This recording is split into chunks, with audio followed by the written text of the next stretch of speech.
Good afternoon. Welcome to the Midday Mull for Saturday, the 18th of June. With Robert Murray McShane, we're working our way through Revelation, and today we read Revelation chapter 20, speaking about the millennium, the 1,000-year reign of Christ. And how we understand that is debatable. It's one of the great dividing points of theology. But if we read from verse 7, we see a conflict between God and Satan. When the 1,000 years are over, Satan will be released from his prison and will go out to deceive the nations in the four corners of the earth, Gog and Magog, to gather them for battle. In number, they are like the sand on the seashore. They marched across the breadth of the earth and surrounded the camp of God's people, the city he loves.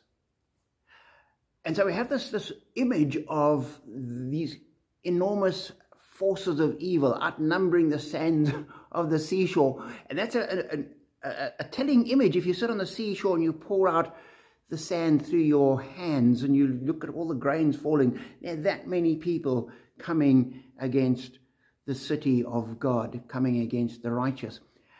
And in the world today, there's a lot of media and films and stories about good and evil and how they fight against one another.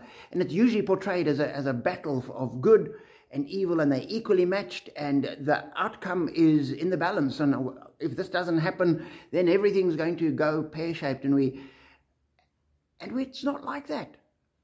If we continue reading, it says, they surrounded the camp of God's people, the city he loves, but fire came down from heaven and devoured them.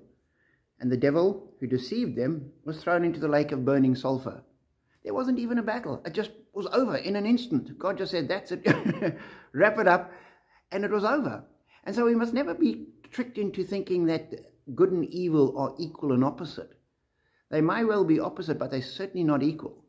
God is the Lord of everything. There's nothing that isn't under his control. There's nothing that is beyond him. We don't understand how he tolerates evil. We don't understand why he allows it to continue. We trust that he has a plan and that it is part of his plan. And we see this as you read through Revelation, the evil emerging time and again and God's judgment on it. And the final judgment, God just says, it's over. So be encouraged that we're on the winning side.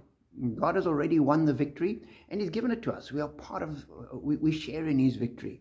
And so as we move through life and as we look at the world, and the world has all sorts of issues, and there's so much struggle and there's so much evil round about us, that is true, but that is not going to triumph.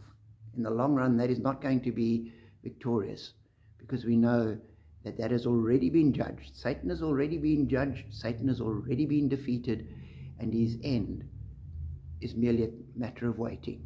So be encouraged as we live in a fallen, fractious, broken world, and be blessed.